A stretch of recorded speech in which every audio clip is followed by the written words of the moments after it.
After the storm, I wish for the stars to shine. After the storm, I wish for the light. After the storm, I will find you safe and sound here.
Starless skies above me. No moon to guide my way through.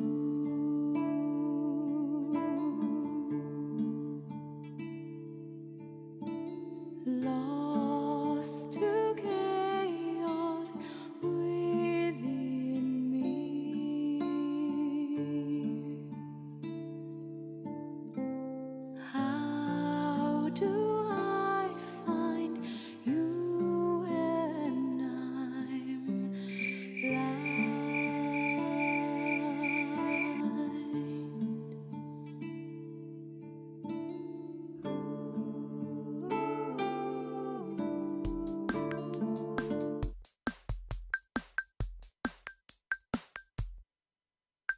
Hey, what's up, friend? You are you interested in lack of skill? Yeah. Or maybe some suck. I'm just a new guy for the love of game. Wait, don't go. I know it's bad. Times have changed, but not by mad. Don't you know that games are my thing? Yeah, I know it's getting real late. Come on, look at me. I even do storytelling. Also, podcasts on great game subjects. Okay, yeah, I'm not a Markiplier or a PewDiePie. But hey, that's what makes me so unique, right? Right? Right? And what's up, everybody? It's NikoTheLegend here, also known as the Webmatter Teenager and the Snowflake, and welcome to, I would say, a more positive podcast than the last one we did. So, hope everybody's doing well. We can dance. Yeah. Right. Retard alert, class. Ooh, I don't know who put that last one in, but hey, guys, I hope you're still doing well. It is June 13th, 2020, and they're still talking about the coronavirus. They're still talking about George Floyd. And it's tiresome. It's really fucking tiresome to hear all that. Now, this isn't what this podcast is going to be about, okay? Or this episode, whatever platform you're watching, YouTube, Twitch, which I hope to actually put this on Spotify. This could be the first NikoTheLegend episode that we put on Spotify. I'm going to try to do it, but if it doesn't happen, then shit, you know. I'm going to try to do it. So, you know, wish me luck. Man, I suck. Quiet. So this podcast specifically is going to be about the PS5, just what my opinions are on it and what I thought of the design and the presentation and how we don't have a price point. We're going to get on to that. I'm not going to go into specs because I don't feel like listing off all the stuff on top of my head or looking at an article of all the bits and bulbs. We're just talking about the appeal of the PS5, not the specs.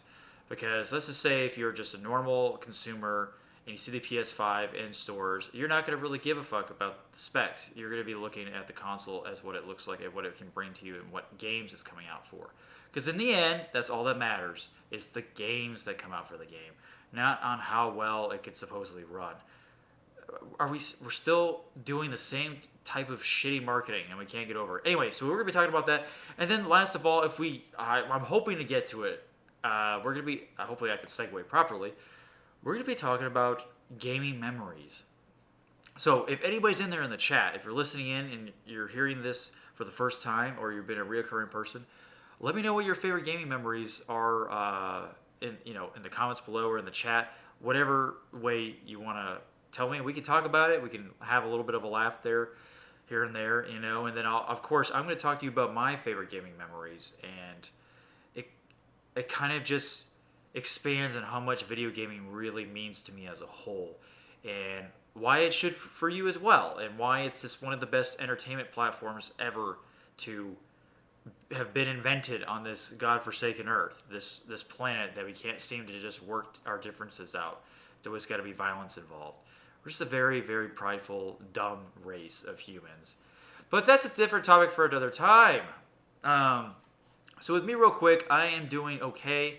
I usually try to catch up everybody up on what's going on in my real life before we get into this stuff. And what games I'm playing at the time, and what games you should play. So kind of nice little recap. So up to date with NikoTheLegend, like I said, June 13, 2020. Before we get into that, let's do a quick shout outs to the latest follows we have on the NikoLegend Twitch, which we got the Graceful Bard, we got Citizen Alpha, we got Casey Batum, we got Alec, Avine628, the Crispy Pizza, and Caldine. Those have been like in the last week and a half. So great handful. So We can dance. Retard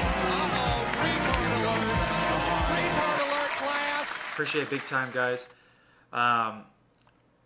Slowly building up the community. Want to get more of you guys in here. So if you're just if you're a stranger, please check out the channel some more. Check out what I have to offer. Whether you agree with my views on whatever you want to talk on, whatever I discuss, or if you do enjoy the snarky attitude with the stuff you don't agree on, that's great. Hey, check me out some more. And then you can also check me out on the YouTube channel. Shameless plug here and there. The links are below. If you want to see anything, if you're like on YouTube and Twitch, you can see that.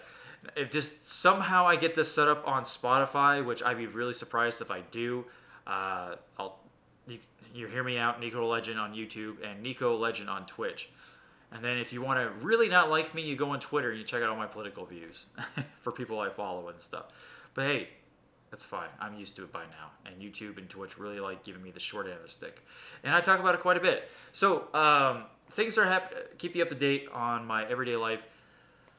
In Florida, where I live, the pandemic isn't really too much of a thing when it comes to stores being open, restaurants being open. In fact, today I ate at a restaurant called, well, I won't really tell you the name, but it's a Greek restaurant.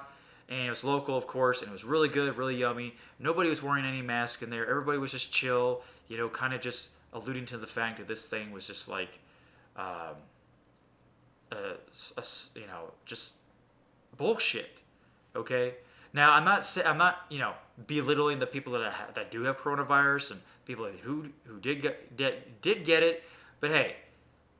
Just if you want to wear a mask, wear a mask. If you want to wear gloves, which I don't recommend, because how are you going to wash your hands if you're just going to contaminate everything with your gloves? At least you can have wipes with you if you have no gloves. I don't wipe that off. Anyway, that's fine. But hey, you're not going to get it if you walk by somebody with a mask or just some random person. There's some statistic in California where it's like 0.004% chance of you actually getting the coronavirus. Now, that's a very general statement that I just made, but you can check it out.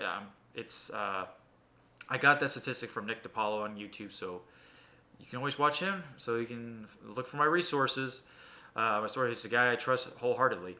But anyway, so eating at the restaurant was fine. Me and my friend were just eating normally. Everybody was super happy. It was great food, just pleasant, And we're talking about going on a hiking trip in Montana soon, and I can't wait for that. Glacier Park, here we come.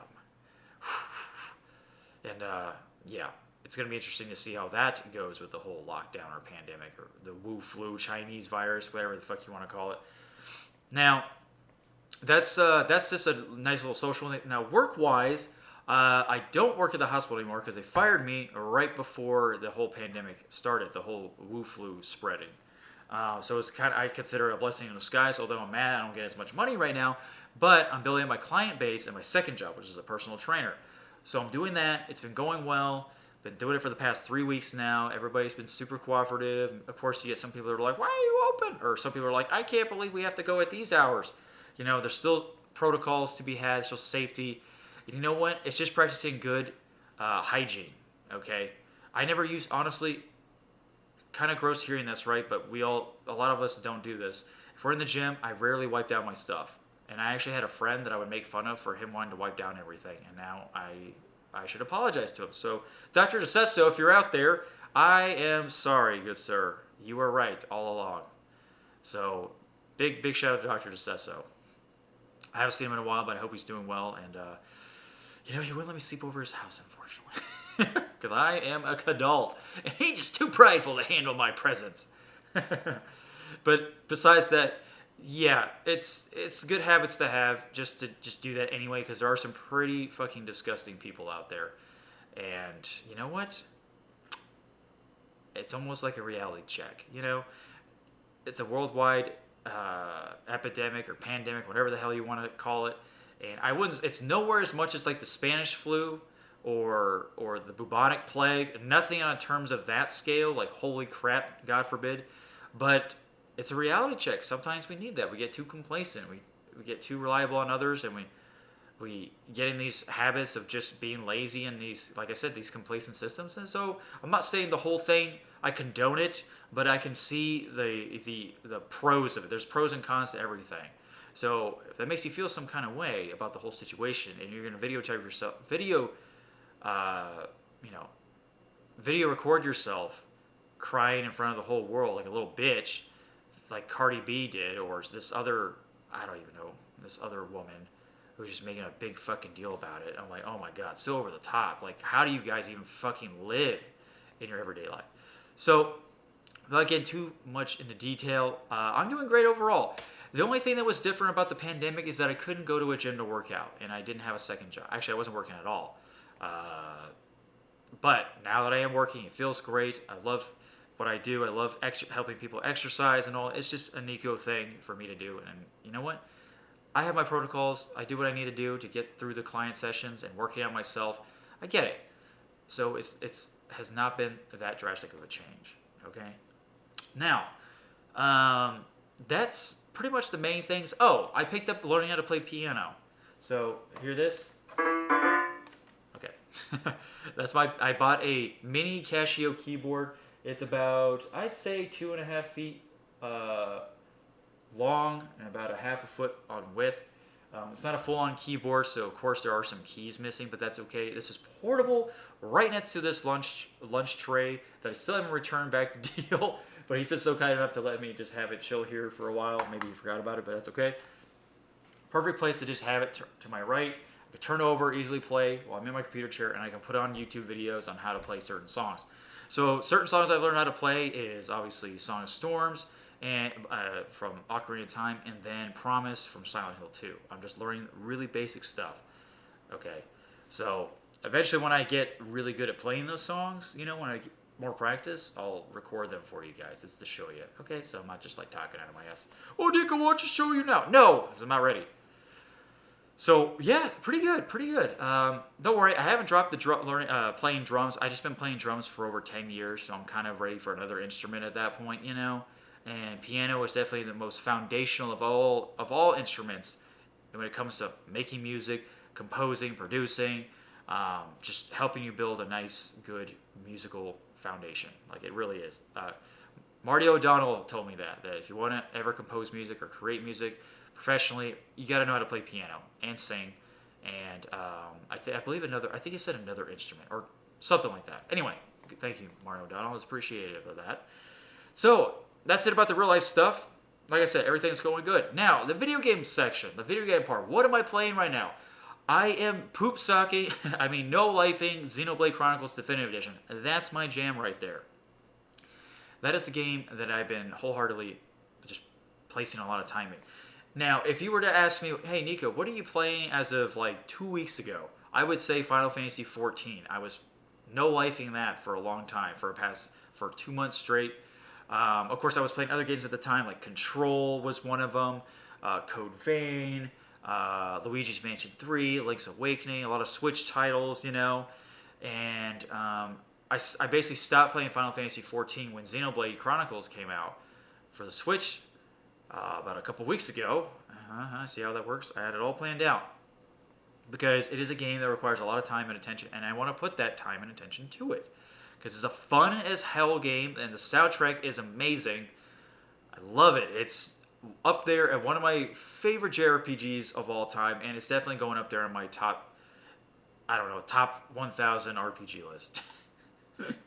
That list is too hard for me to make. It really is. But it's super good, guys. It's a great addition to the Switch library. Another great, fantastic first-party exclusive, and it's a JRPG. JRPGs aren't dead, guys, so don't ever fucking discount or discredit them. They're always relevant, and don't listen to those stupid-ass articles that just try to point out dumbass things like that. Is this age of gaming dead? Should you still care about FPS? Shut up. They don't know anything about what they're talking about. They just go with they easily go for the simple topics and stuff. They just want to question your morality. And that's when you know what? You're like, no, they're not dead. And here's why. So you make your own article or something, or do what I'm doing. So, main game is Xenoblade Chronicles. I just beat Link's Awakening for the Switch and Luigi's Mansion for the Switch on stream. So you can see it on stream, the whole playthrough, and you can watch it all on YouTube. I'm putting up the 2 Let's Plays on YouTube.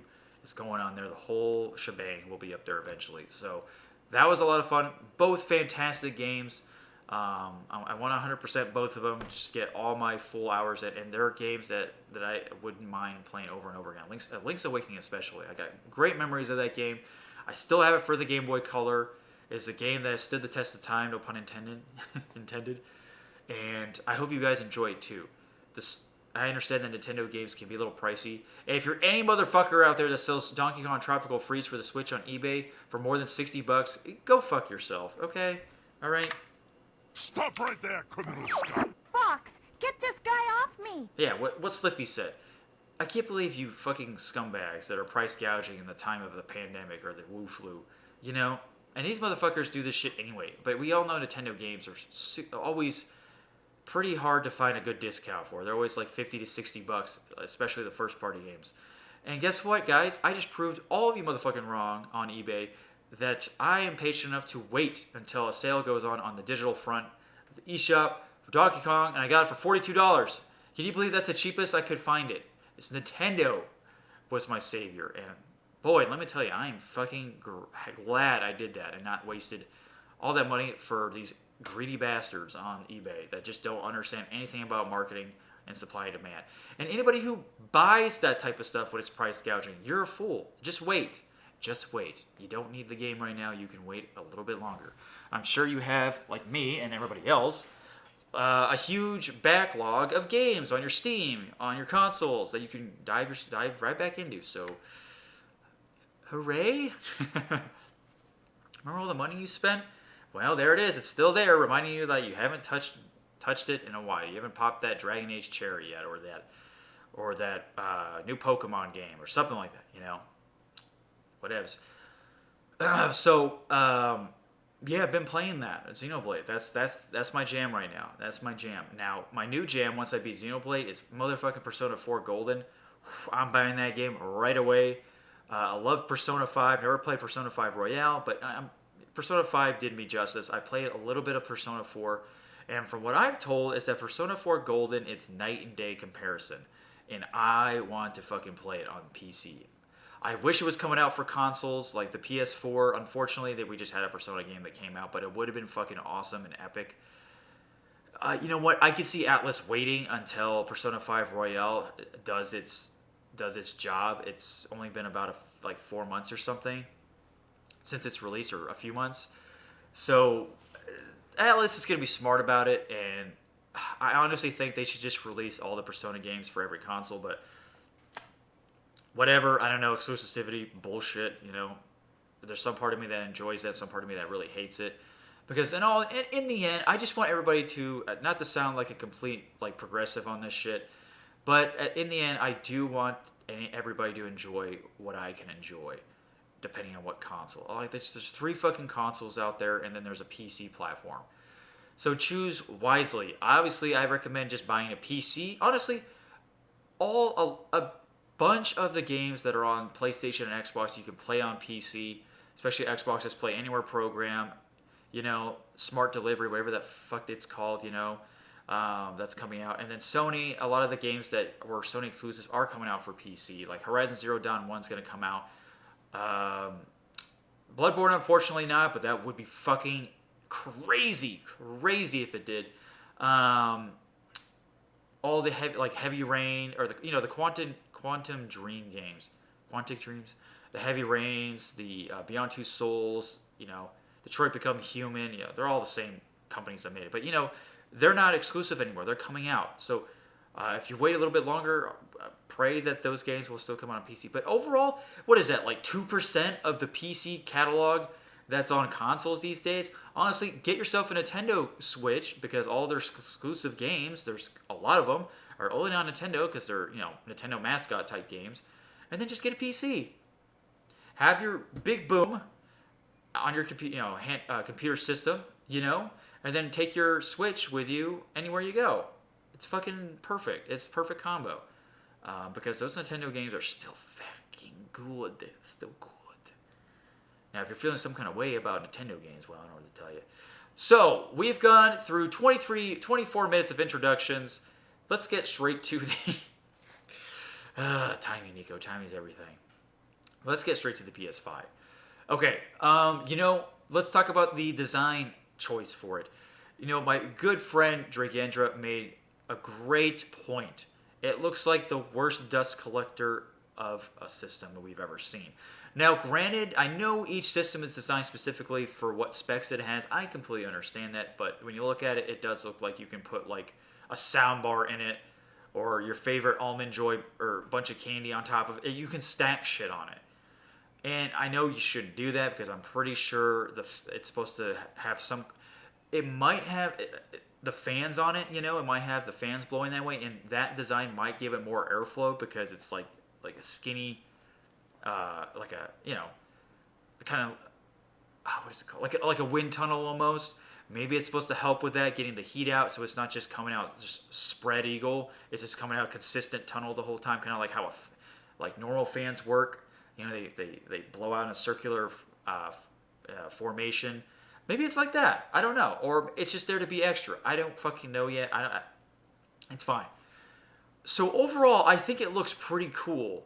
I'm not completely sold on it, but you know what? I'm not playing the console for the sex appeal of it or for the appeal. I'm playing the console for the games. Now, I did mention before, if you're a consumer going through the store and you don't do research like a smart individual, if you're just an everyday consumer on average, these days, Jesus, you have all the tools in the world to find out. There's so much internet sources, books, whatever, YouTube videos, podcasts, that will help you understand if this is making the proper consumer choice, okay? Like buying a $600 console, supposedly, okay, we'll get to the price thing in a second. Yeah, you want to know all the ins and outs. I would want to know that too. It's like, is this as powerful as my computer, right? My computer is pretty high spec. For a 3-year-old computer spec platform or decked out, it's still running like a fucking champ and running all the best games out there, okay? Now, if it's a little better than my PC, then I probably won't want to get it, unless there's specific games out there, like the whole exclusive things, which, look, I get it. If you're like Sony or Microsoft and you don't want those platforms getting your exclusives, I get it. But at least Microsoft is putting their games on the Play Anywhere for PC, so it's not completely exclusive. Sony needs to fucking do that, and so does Nintendo. And Microsoft is ahead of the ballpark on that. So they give you the option, on whether you want to buy their new console or just keep playing on PC. Because you know what? They're still getting money in the end. If it's a first-party game, Microsoft Studios game, they're still getting their money's worth. They plan this shit out. That's the thing I do like about Xbox. They really try to bring people together. They try not to exclude. Because Microsoft, it's always been a PC company first and foremost, so they want to integrate that in properly. Sony needs to fucking do that. That's their problem. Is that their exclusives are a lot, quite a lot that they had on the PS4. Fucking all PlayStation generations. But it's finally time to put your differences aside and join the PC community as well. I mean, they've slowly been trying to do that, which is good. They just need to keep doing it, and just little by little, so the die-hard fans don't get all butthurt about it because they just really want to feel like they're so powerful it's like a power move when they buy this expensive-ass console. And they're like, I don't want to find these games anywhere else. I wanted to only play it on PlayStation. I've never really met anybody like that. But you know what? If I thought of it, and with the human race being in shambles right now, it's a possibility. It's a good possibility that people are thinking like that. And look, I get it. I get it. It's a big investment. You buy this big old TV, for your 4K PlayStation 5, which we're going to talk about that in a second. And you want to be the special one. Okay, you don't really feel special in class when everybody has a PS5 or people have a PS5 and a PC and they're all playing the same games. No, you want to be that special brat or financially responsible kid that has the console. So it's like, ooh, look at me. I get it. It's your own pride and joy. I get it. But it doesn't work like that. It doesn't work like that in this type of world, especially if you live in America when it's capitalism. Motherfuckers are going to be buying that shit, like up the wazoo. So it's time to get over it, people. It's time to get over it. And, PlayStation's doing it slowly by integrating onto PC. I don't know how much they're going to do, but Microsoft is definitely taking the lead on that one. Like the Play Anywhere thing was a genius idea. To me, it was. Nintendo, I don't know about Nintendo. I don't think Nintendo will ever release its games out on PC. They've always just been doing their own thing. They don't care about console war stuff as much as Sony and Microsoft. And that's why I like Nintendo so much more than those two companies, because, Nintendo has always been my baby, and childhood memories, we'll get to that, but just give you a little tidbit, Nintendo has always been with me from the beginning, and she'll be with me till the end. I've always depended on Nintendo to give me the best memories I could ever ask for. So, like I said, we'll get to that in a second. So, back to the PS5. It looks like a console designed to be set in the Mass Effect universe. And I know that sounds silly, but when you hear me out, it really does belong in like a futuristic sci-fi setting. And I think that's cool. I like that. The Series X, it's too geometric for me. It's just a long block. Okay, it's just a tower, except it's way more plain than a tower. Its case is pretty generic. I have this really cool Corsair tower. Corsair makes the best towers, but there are a lot of really, really neat looking towers, and this is the best they could have done aesthetically, is this plain and simple shit. I'm guessing that's what makes it as a console still. If it was true PC, it would have had probably a little bit more over the top on a look. But, I'm still waiting for the first party game, little whatever presentation they're fucking doing. I can't believe they did a third party presentation first. Like, oh boy. And that wasn't even that great, honestly. I don't even remember half of it. I watched the whole thing. Sony's presentation for their first parties, their reveal, huge reveal. This was a huge reveal for them. This is a big deal because the console is supposed to come out in holiday of this year, which is November, which, yeah, it's going to be coming around the time of Black Friday. If they really want to get back from the financial losses they had thanks to the pandemic, or they didn't have it and they had an alarming amount of boom, like the Switch did, then this is a blessing in disguise, okay? So let's give them a round of applause for that. We can dance.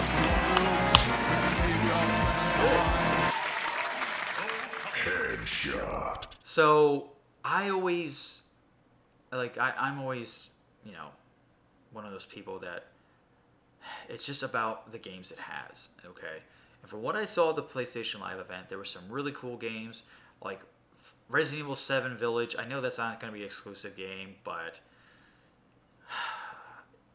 it looked really cool. Like, I had no idea it was a Resident Evil game until they showed it at the end. And it looks fucking awesome. Like, they're doing some hardcore shit in that game. I couldn't even tell what I was watching. I thought I was watching like a Grimm's Fairy Tale type of game on some of the aspects of it. But then it showed Chris at the end, and Chris looks like a... They keep changing Chris's design. They can't just stick with one look for Chris Redfield. And for some reason, they keep using Chris Redfield.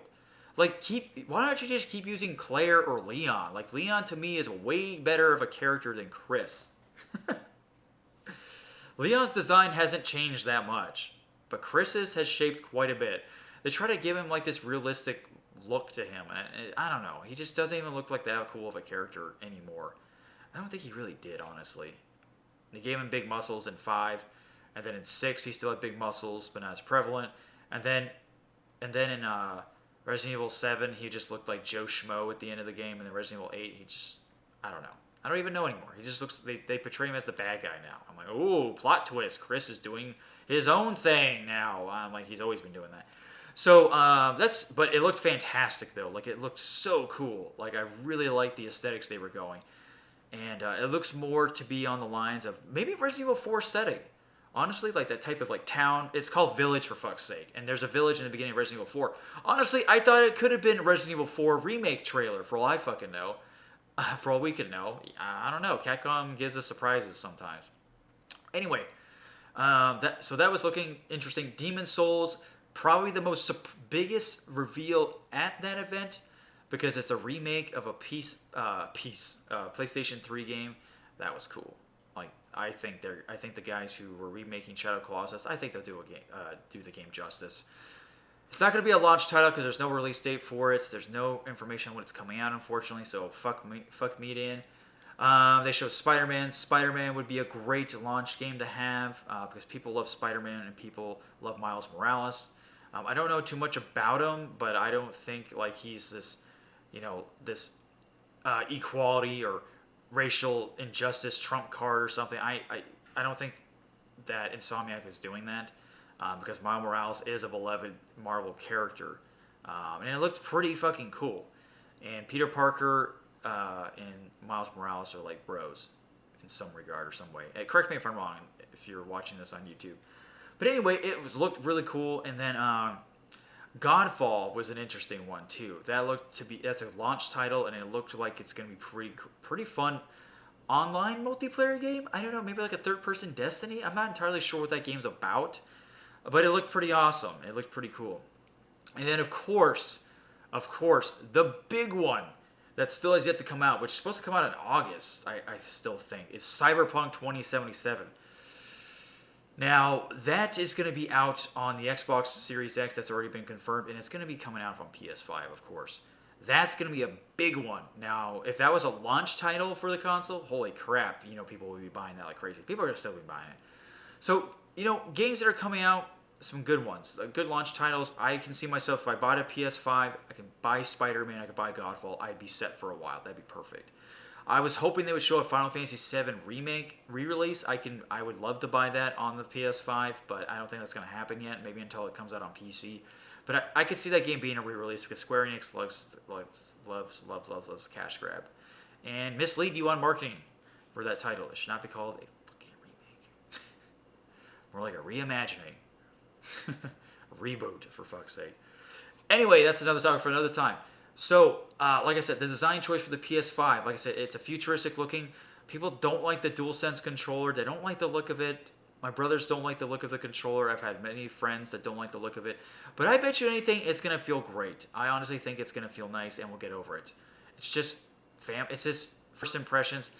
Anytime a new console is released, people complain about it. I complain about the Xbox One coming out. I hate the design of that console. I think it's a stupid looking brick. I think it's dumb. There's nothing appealing about it. It's just all black and that's it. There's nothing sleek about it. I love the 360. The 360 had the most sleek of all Microsoft consoles. And the Xbox Elite was fucking awesome. I appreciate that.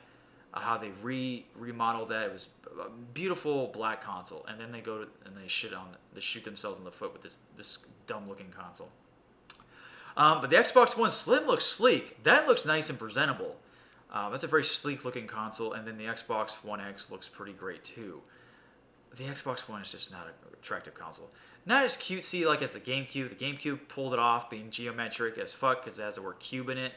I mean, Xbox doesn't have the word box in it, so I guess it's living up to its name. But even the original Xbox, I liked the design of that way better because it just had some flair to it. It had a big Xbox logo in the middle. It was green and had an X go across the top. That was cool. We just have a box with a with ventilation on it, or with a vent on it. Like, that's not fucking cool. That's fucking weak. So the PS5 and the Xbox Series X is not doing any justice for me, folks. I'm sorry. So, it's tragic, but I'm just hoping the games are good.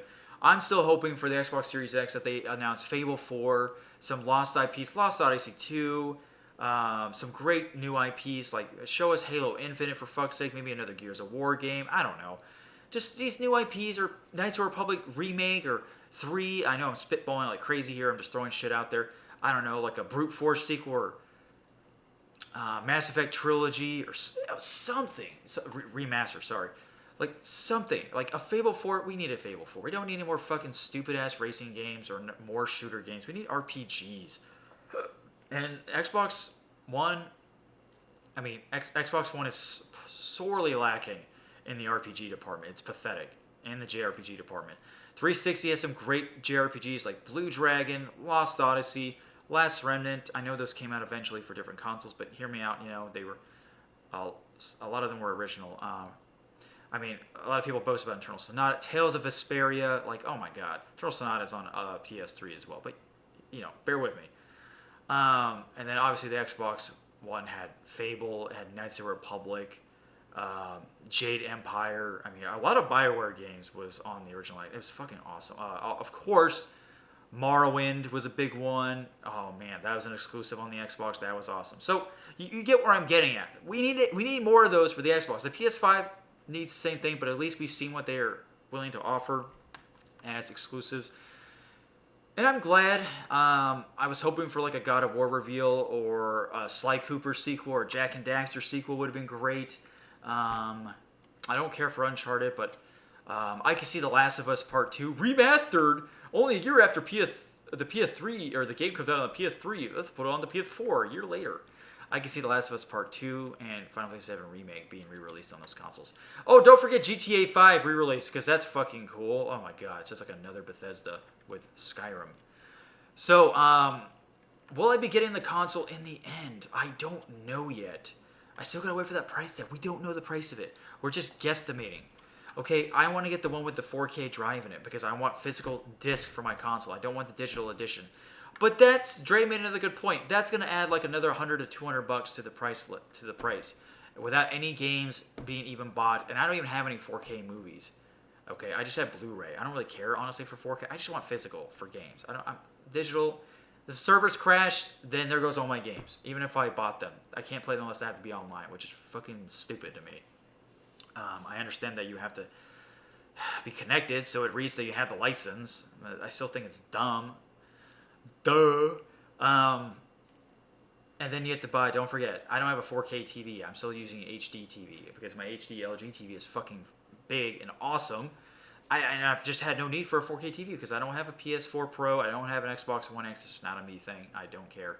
I'm happy. I'm content with the stuff I have now. It's just, if I want to play anything with high fidelity, I'll play it on my PC. And yeah, that's pretty much goes that. So if it's $600 at launch without inflation added to the mix, oof.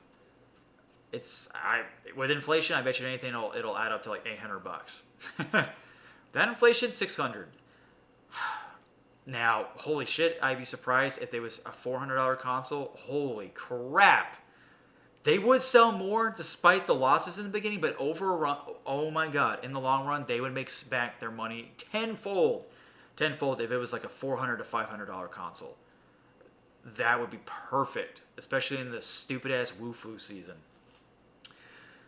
So yeah, still waiting. I mean, like I said, I would like to get it. I'm definitely going to be on board. If Microsoft can sell me on getting an Xbox Series X, even though I know it's Play Anywhere, a lot of the games are going to be on PC. But if I wanted to play some Fable 4 or some Halo Infinite on consoles, I don't know, because that's where it was born. It was born on consoles. So it's like their home, home sweet home. They don't get it. I'll get the next Xbox, but yeah. So that's kind of like how I feel about the PS5. I'm leaning towards it's a pretty neat looking design. I'm not butthurt about it, as long as they can play the games at a good, consistent rate. And for the love of God, don't give us options on higher resolution or better frame rate, or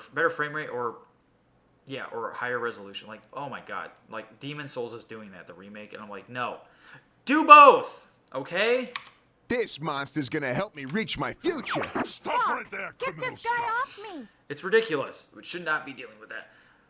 Okay, so let me get a sip of water here before we go into the childhood. And like I said, before I shouldn't have ended on the word childhood gaming memories from my past. We're going to be talking about, I'm going to be talking about some cool stories, but nobody's chimed in on the Twitch channel yet because, no one gives a fuck about me. Twitch sure doesn't. Twitch's DMCA hammer laws can like eat my ass for all I care. So, gaming memories, guys. You remember the blessings of playing games for the first time back when you were a kid, when you're growing up, when you first start to remember playing video games for the first time, when you just first get that experience, when you first get the controller in your hand and you just put on that console that you already know how to play because of muscle memory. Because for me, I knew how to play a original Nintendo and a Super Nintendo before I even knew what the hell it was. Like I said, reality just settles in. You start remembering everything, and I was about 4 years old, and I started playing a console, no problem. So we all remember our first gaming console. We all remember just the great memories, the great times we had of being just put into these worlds, whether it be an RPG or a shooter or a race or the a driving seat of a car game. They were fantastic. It's like you thought those games were super big, super long, endless. You kept wanting to play them over and over and over because they scratched that certain imaginative itch that when we were kids, we would look forward to. We wanted the whimsical, the fantastical, the dragons, the elves, the destroying of the ring, or the hero's journey, getting that ultimate sword, just vanquishing evil, saving the babe princess, stuff like that. Or taking down terrorists or Nazis or their guns, or racing across the finish line in some 400 lap NASCAR race. I don't know how anybody finds that entertaining, but there are people that do out there. Or making the last goal in a hockey game in NHL 2K, whatever the fuck they're at now, 2K20. But you know what I'm getting at? We all have those great memories, the humble beginnings.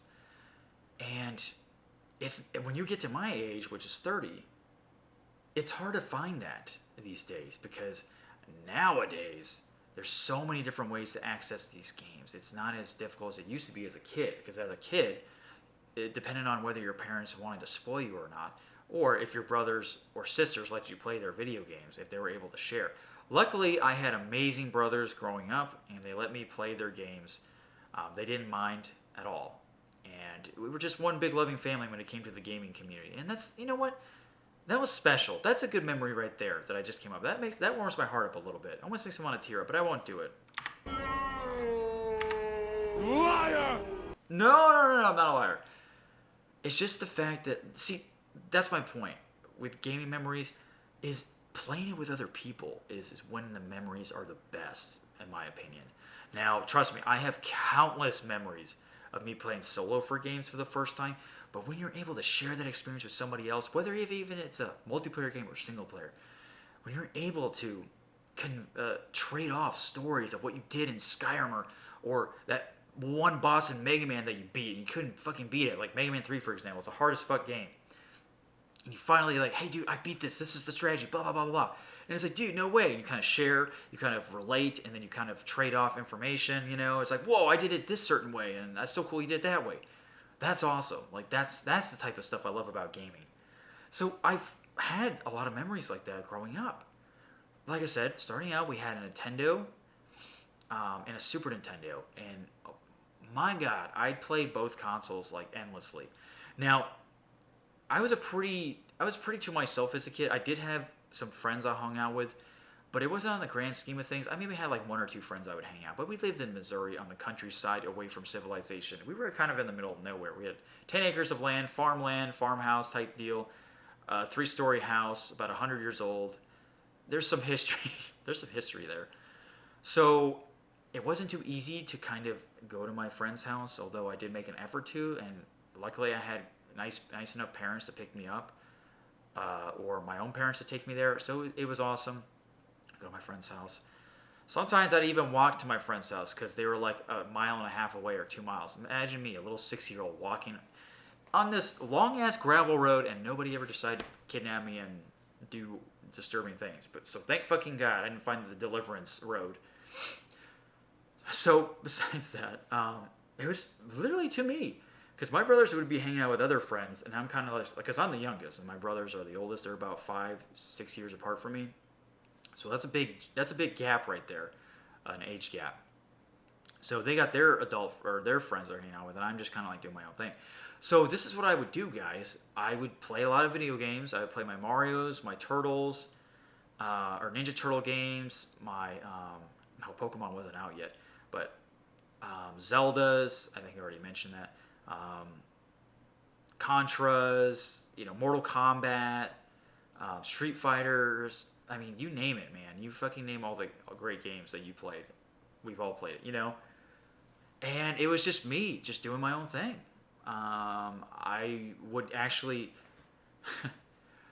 I think one of my greatest things as a kid, what I would imagine quite a bit, is was Doom. Doom was a big part of my childhood. That was like the best I think that might have been the first shooter I've ever played. I mean, that was a lot for many of us back in the day. And of course, it was like on this old ass Windows computer, or Dell, or Apple. I don't even remember what the fuck kind of computer. I think we had like we had an IBM computer. That's what it was. It was an IBM computer, and we had like this. I think it was a free copy, like a source code copy of Doom. I don't think we paid for it. I think id Software was just giving it out for free or something. I don't even remember. But I would play that constantly as a kid, and when I wasn't playing it, I would have this toy shotgun. I love the shot. I think the shotgun has just always been a part of me. It's like my favorite arsenal weapon in a shooter game, ever, or any shooter game, third person or first person. I love the shotgun. It's just the best thing ever for me. So much power behind it. Maybe that's why I like Gears of War so much. So it's funny how that works right now. I'm tying it all together. So I had this toy shotgun, and I just go outside with it, and I just pretend I'd be playing Doom, hunting down monsters and demons. No, I wouldn't go grab my dad's shotgun in the closet and shoot up a school, because I'm not a fucking idiot. I'm not a moron. I'm not demented like that. Yeah, that's right, parents. I'm calling you out. So don't fuck up your kid like that. But you know what I'm trying to say? Like, that's a good childhood memory. The way because I would spend hours outside just hanging out with the dogs. We had like we had a big family dog. We used to have 2 before that, but they passed away. But we had a dog named Lovey, part wolf, German Shepherd. It was like almost like a mutt. It was a mutt kind of dog. Or no, a retriever. Wolf mix. It was such an awesome dog. She was great.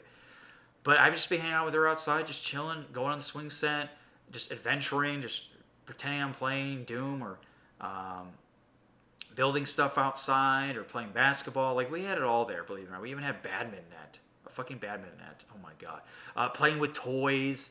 Oh, don't even get me started on toy memories. Holy crap. Ninja Turtle toys was my fucking jam. And we had a lot of Ninja Turtle and X-Men toys. Holy crap. And Power Rangers too. But besides the point, that's a great memory right there for me, is being able to take something that I played in a game and putting it into the outside world and imagining it. I was already an imaginative kid. It's just been with me for a long time.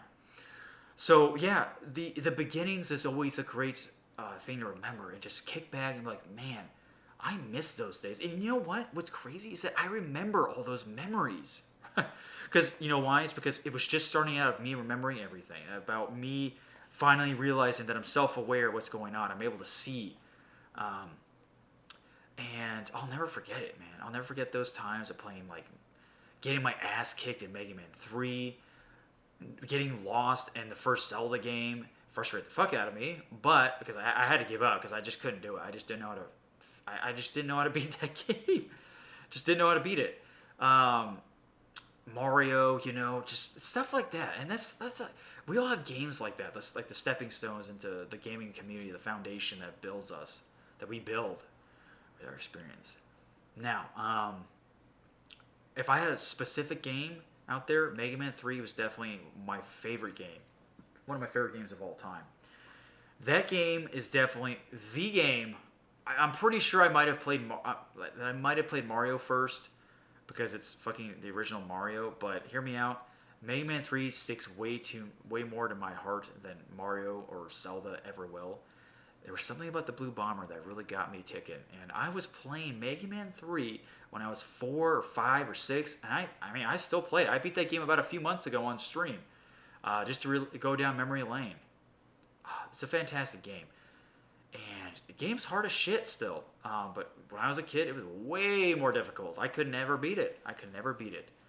But a good memory is when I did beat it about 10 years later. It was that long, folks. Like, it was that long when I decided to get the courage to come back and play it. But my point is that it was my first real game that I fell in love with. Like, it was not to sound weird or anything, because it's an inanimate object, but you know what I mean. You know, emotionally, I fell in love with it. It was great. Love is an emotion. I didn't even have to say that. So, the Blue Bomber was the mascot for me, and that's why I love Mega Man X so much. Mega Man 3 and Mega Man X were the Mega Man games that defined me in terms of like shooty platforming type games. It wasn't Super Ghouls and Ghosts. It wasn't Castlevania. It wasn't Mario. It was fucking Mega Man.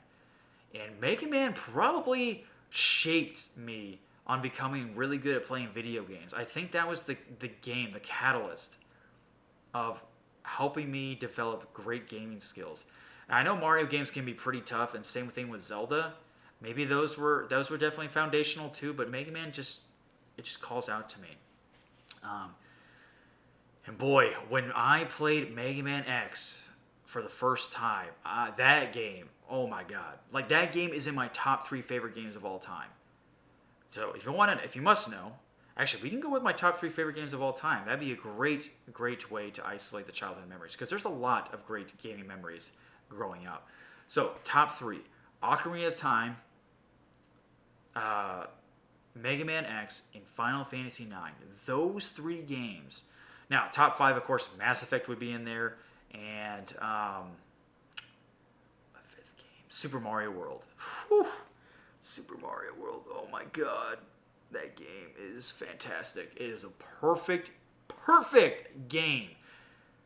Mega Man X, and if there was any perfect games I ever played on Super Nintendo, or games in general, Mega Man X and Super Mario World were the most perfect games I've ever played. And those are masterpieces. Those are masterpieces of games.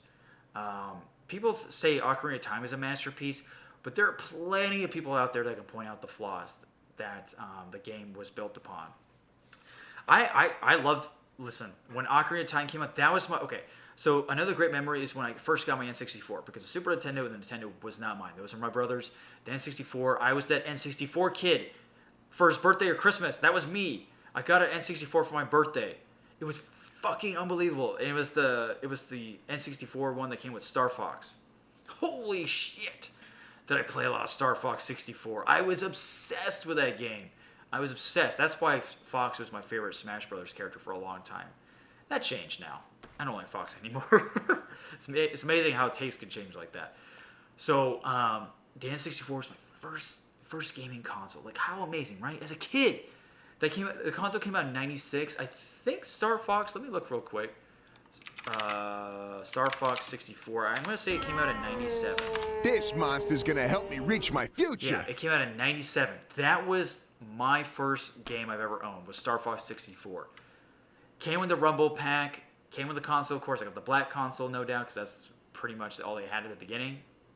I got, first generation ones. And Star Fox 64, holy fuck balls, was I obsessed with that game. I played that game over and over and over again. And I've done that with a lot of games growing up, because we didn't really care about getting bored of the games. We never got bored of them. We were still like filling in the slots with our imagination in these games. We were putting ourselves in the shoes of these games. You know how many times I've beaten Ocarina of Time, which we can segue to that? Ocarina of Time was the game that I still own to this day. Still works, thanks to Deil. he like cleaned it out and stuff.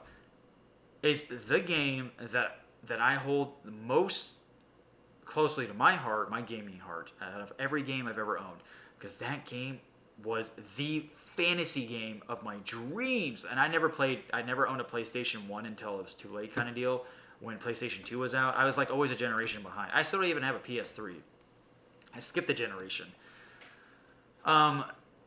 Ocarina of Time, like I'll never forget it. I got it in the mail. Oh wait, hold on. Let's go back a little bit. I remember seeing the trailer for it, and I read about it in magazines because Electronic Gaming Monthly was the fucking coolest magazine company to go to for gaming stuff.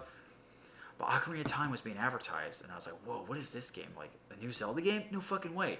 And then they showed this really badass, like 30-second, 40-second, like little commercial on TV, and it played the Conan the Barbarian theme song.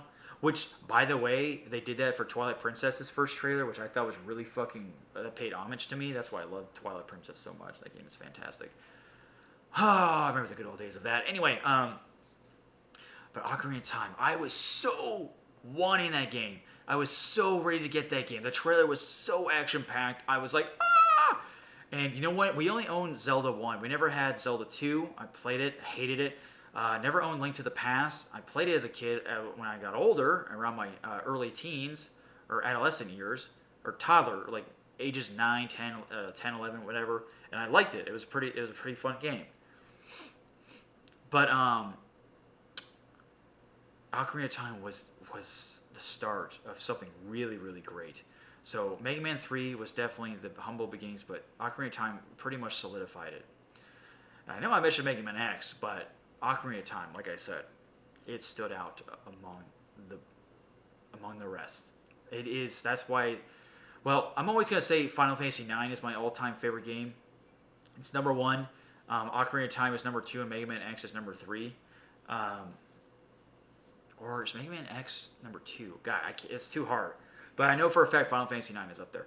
So Ocarina of Time, I just remember getting it, and I was just blown away as soon as I played. I'd get up at you know how you get up for the school bus in the morning? Because we had the school bus that would come all the way out there. We had to be ready by like 7 in the morning or something. So I have to get up like at 6. Ugh. I don't do that anymore. Nope. Unless I really, really fucking have to for a job interview or something. Or picking up somebody from the airport. But guys, I got up super early just to play Ocarina of Time. Almost every day for school. And I'll never forget the time I did it for the first time. I beat the first dungeon. It was the Deku Tree, and I beat the spider boss. I'm sorry, I can't remember the stupid name for it. And I felt so accomplished beating that thing. I was just like, oh my god, this is the greatest game ever. Like, it was awesome. It was... I don't know. Like, as a kid, I wasn't, like, less speechless, of course, but it was just... It was just like every boy's dream to live out a fantasy story, you know? It doesn't have to be in games, like in books, like with Lord of the Rings or something, or Aragon, or Star Wars books, or your favorite movies, franchise, like Star Wars or Lord of the Rings. Those are iconic hero stories. To take down the evil villain, or the villain. And Ocarina of Time was that game. That was my game that led me on the path to looking up to Link as the archetype of vanquishing evil and saving the princess. Because as a kid, that's all we wanted to do, you know? It was a healthy thing to have, is to want to be honorable and true. And I think that's where I got it from. If you guys realize, there's plenty of you guys out there who realize how giving I am with my gifts, you know? And you know what? It could have been a thing I got from my dad, because my dad would kind of spoil me as a kid, and maybe I picked up on that behavior. But see, I don't do it because I feel bad for people. You know, I do it because I respect you as a person. I think my dad did it since he was, not to get all dark, but he was pretty verbally abusive. That was like his way of saying sorry, I guess. At least I'm led to believe. You know, but the damage was already done, you know, at that point. Emotionally scarred. Anyway, for me, I'm doing it a different way. I want to give back to you guys, and that's why, you know, friendship, good friends, and especially in the gaming community, you guys know who you are. You know how much you guys mean to me. So having a way to show that, whether I be a snarky ass piece of crap or annoying or obnoxious, I'm doing it out of love, guys. Whether you like it or not, that's my way of showing it. And buying you guys something out of the, you know, the comes from my heart because you guys deserve it. You guys deserve my mad respect. Like Dre, if you're listening to this, or any of my brothers listening to this, or Deil, or any one of you that I've bought you things for, like Doctor Says So. That's why. It's because I respect your guys' friendship, because you guys mean so much to me. Not to get all emotional about it, but that's what it is. And you know what? I learned that from playing games with other people, and playing these great fantastical adventures that teach me the how to be a proper individual. Like with Zelda, like I said, it's the hero's journey. That was the foundation of what NIKO was built upon. That's why I always talk in a kind of medieval type. I use verbiage from there, like milady or milord, or doing swell. I don't know if swell's medieval, but I me lord or something like that. I like saying stuff, and I like posting things saying like the word courage or calling people cowards or something like that. Like I use old terms like that. Because chivalry, chivalry is a big thing that I learned that from playing games. And I think having my brothers share their gaming experiences with me was also a big part of it. Like I said, I had great brothers growing up. They were never malevolent towards me. They were never violent. Although my middle brother would always give me dead legs, and kind of give me bruises or punch me in the arm. But that was his way of toughening me up, and it does work. Like I'm like a walking callus at this point. I do have a pretty high pain tolerance when it comes to that stuff. Countless dead legs in the elevator. Oof. Worst place to get a dead leg because you're just stuck in the elevator, opening up, and people are like, "What are you doing?" I'm like, Man, I suck. Stop right there, criminal scum. Fox, get this guy off me. So, anyway, Ocarina of Time was just a memorable experience. And like I said, it was a game I could play over and over again. I never got bored of it. I even put my own adventures into it. That's how much I would role play in that game. I role played so hard in that game where I was pretending that I was facing this monster here. I was making my own storylines, talking to this person, reliving these events in the game. Guys, that's how much time I spent in that game. That's how much it meant to me. Maybe that's where I get my ideas for wanting to do a book. I guess it's always been with me, Actually, truth be told, growing up, if I was to ever get into video game, I always wanted to do story writing. And now I am writing my own book, and it's almost done. NikoTheLegend. Spaces. Not the NikoTheLegend you see here. This is my unspaced name. But NikoTheLegend book is all space. It's 3 words, not 1 word here. And I can't wait for you guys to see it, man. See how much gaming has really, helped me out. So, let's go to Mega Man X. Final Fantasy IX. Now, if you want to talk about the hero's journey on a different scale in terms of more of a linear perspective, more of story narrative experience, and a lot different. I went from this adventure role-playing game to this RPG turn-based game. In Final Fantasy IX, how did I play that? I think it was a friend's game. There was these 4 brothers. There was the oldest one, which was like an age gap of like 6 years, like how it was with my brothers. And then there was 3 younger brothers who were all similar in age. Like there was like a age or 2 difference. And I mainly hung out with the 3 younger brothers because that was around my age gap. And the oldest brother was just like this emperor of RPGs who was like the guru, the mastermind of RPGs. Like he really was. He played them all. Countless hours. He would like 100% these games. It was crazy. Like he was the bomb at playing all these games. It didn't even matter which. Like he's must have 100% like almost all the Final Fantasies at the time. I think there was only at the time 10 was out or 10 was coming out. But I remember him 100%ing Final Fantasy 6, which I actually fucked up his save file the first time around because they had a very finicky Super Nintendo. And I bumped into it on accident while he was playing Final Fantasy 6 and it was saving. And it corrupted a save file. And I was like, I'm so sorry. I felt fucking terrible. Yeah, I ruined a man's legacy. Oof. But I think he rose up from the ashes. Is that why he doesn't talk to me anymore? Uh-oh, retard alert! Retard alert, class! So, but he was like 100% Final Fantasy 7, Final Fantasy 8, Final Fantasy 9, and 100% Final Fantasy 10. Like, holy shit. And that was just the Final Fantasies, like 100% Chrono Trigger, Chrono Cross. Anyway, Final Fantasy 9, I don't know what I played first. Was it 7 or 9? God, that's really tough, actually. All I know is when I played 7 for the first time, that game was all me. That was me. Like, had my name written all over it. It was the embodiment of NIKO, of like the characters that I grew to love in that game. It had every type of, every character would fit the archetypes. The story was great. The world building was awesome. I love how the characters look. I love the medieval type setting it took place. Although it was medieval, but it had kind of like its own flair of medieval. It wasn't like your typical medieval games you see in other Final Fantasy games.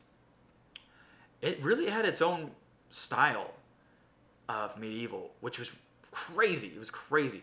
It was almost like a Renaissance medieval type hybrid mix. It was really interesting. I think that might be a fair way to say it. I don't know. Correct me if I'm wrong. But that game, I couldn't stop playing. I mean, like I said, there was a lot of games out there, but Final Fantasy 9, man, my friends and I would all be playing that game, and there was 4 discs for the game because it was on the original PlayStation. You know how much Sony or SquareSoft loved making multiple discs for their games. One of their discs was like really scratched. These 3 brothers were like the messiest brothers ever. They were not well kept. If you guys find this video, the Fosters, if you find this video sometime in your life, I'm not bashing on you. I'm just saying you guys knew you were pretty messy as hell. And we always had to clean up. I didn't mind cleaning up with them, but holy crap. That place would turn into pretty much a landfill after about a day. It was crazy. Crazy.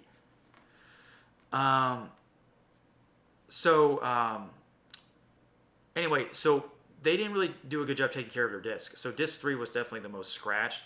And there was always the same time on the disc. We get to this certain cinematic, this FMV, and it would freeze. And I was at that point, and I just was so sad that I had to stop. I just kept retrying to get the game working, and it just never worked. But my friend, it worked for him, and I'm like, well, fuck me, Dan. Eventually, when I bought a PlayStation 1, that was one of the first games I bought was Final Fantasy 9. And Final Fantasy 9 was one of the first games I pretty much, I didn't 100% it. I was like 95% done. It was the first game I ever maxed out a whole party of characters to level 99. Got all the best weapons and stuff. It was great. I did that for Final Fantasy 7 too. I was like, same thing, 95%. I missed some summons, but I maxed everyone's level, got everyone's best weapon, all the best materia for the most part. It's kind of like that. So, 9, I still, to this day, I talk about 9 all the time and how much it's really changed me as a person and just how it still shapes my my way of looking at games and reminds me of the good old days of what true storytelling is. You know, it wasn't style over substance. It was substance and style back in the day, especially for Final Fantasy 9. So that's why it sticks to number 1. It's just everything about it was just so fucking charming. Even in the darkest moments, it was still a blast to witness that. This character development was just no other you could find in games these days. It's really hard. People have to spend hundreds of hours for character development, for The Witcher 3, you know? Or Red Dead Redemption 2 or some shit like that. You know, they're super long games and they have so much character development involved. I'm like, oh my god, how much is too much, right? Final Fantasy, on average, is 40 hours. But Persona 5, the character development is at least 98 hours on average. It's holy crap. Sometimes it's a little too much. But, as I mentioned before, I like Persona. So, it's to each his own, right? I don't mind it. So, that's Final Fantasy 9. I still hold it dear to my heart to this day. I own it on PlayStation 1. I own it on the Switch, PlayStation 4, on PC. Yeah, you want to know what my number 4 game is? Chrono Trigger. But we're talking about top 3. So Mega Man X. Now, I did mention the transition from Mega Man 3 to Mega Man X. Mega Man X was just like Mega Man 3 on steroids. And this was before Ocarina of Time. And this is a game that blew my mind away by how fucking badass that was. It was a perfect platforming game, had the coolest soundtrack ever. I loved Mega Man. I loved the character Zero. That was the first time I ever seen Zero as a character. I didn't know who it was. I didn't know who Sigma was. So different type of franchise. It was different storyline compared to Mega Man 3, you know. All the Robot Masters were really cool. The power-ups were awesome. Getting the armor. Seeing, like, hearing Dr. Light's theme at the capsule, or Storm Eagle's song. Oh my god. It was fantastic. It was just the game that okay, so here's what made Mega Man games so great in the past. Besides Mega Man 7, people have a little tiffy with that because you can't just plug and play that game. You have to wait through this boring ass cutscene, unfortunately. And they still haven't fucking fixed that to this day, by the way. Even on the Mega Man Legacy Collection. Like, are you fucking kidding me, Capcom? It's just a troll at this point. Anyway, Mega Man X and 3, they were so good to me because they were games you just turn on, press start a couple times, and just fucking go. Mega Man X just fucking goes, and you're just, oh, we're like, holy shit, what's going on? This world's fucked up. Gotta blow these robots up. And that's how I knew it was meant for me. Now, I do like Mega Man X2. That's my next favorite Mega Man game, but not as much as Mega Man X. Mega Man X2 was pretty damn fun. I really liked Mega Man X4. Mega Man X6 I liked a lot. I love the soundtrack for Mega Man X6. Mega Man X4 is really good. Mega Man X5, it's, you know what, I did play that a lot, but I don't like the tutorial parts in that game. And well, it was the first Mega Man game to actually have like a time system where it could affect how your game is beaten. So that was cool. There's multiple endings for that game, which was pretty, first time seeing that for a Mega Man game. Mega Man X4 had like 2 different endings, with Zero's ending and X's ending. But anyway, Mega Man X was definitely that fucking game. I'd just go to my friend's house and just play that shit all day. We never actually owned Mega Man X, which is really depressing. We'd either rent the hell out of it, which we could have bought it by how many times we rented it. I rented Mega Man X and X2. I never rented X3. I don't even like X3 that much. That's probably the worst out of the X series, in my opinion, because the soundtrack is not that great. I don't like the power-ups in that, and the levels aren't very memorable. Ugh, they're pretty bland. So I'm glad Mega Man X4, they got their shit together. But that's just a me thing. So, those are some pretty great memories. We have a ton, folks. And, you know, if you're out there listening, if this does go on Spotify, I hope it does. I hope to hear from you somewhere in the internet world, internet-verse, about your favorite gaming experiences and memories. And don't forget about what we talked about the PS5. Like I said, I'm still open to debate on getting that or not. We gotta wait for that price tag. That's gonna define it all. I can't believe they didn't show that off. That could have been their ticket of showing it off, but I guess they want to do it in small doses. But you know what? It's only, like 5 months away? Hurry the fuck up. We got to make a decision now so we can save up for your overpriced console. Do they not know marketing? Oh my god. Don't blame it on this woo-flu shit. You guys are just fucking covering your own ass. You're just using these platforms to cover your own ass. So, folks, that's going to be it. I've been your host, NikoTheLegend. I hope you enjoyed this Niko Show episode 56, I believe. The PS5 and video game memories. And listen, I want to hear all of it. Tell me your gaming memories. I want to hear all your favorite gaming topics. And you know what? I might want to do this with a friend of mine. I might get Dayton on here sometime for a part 2. Or Dre, or fucking anybody. Shit, anybody.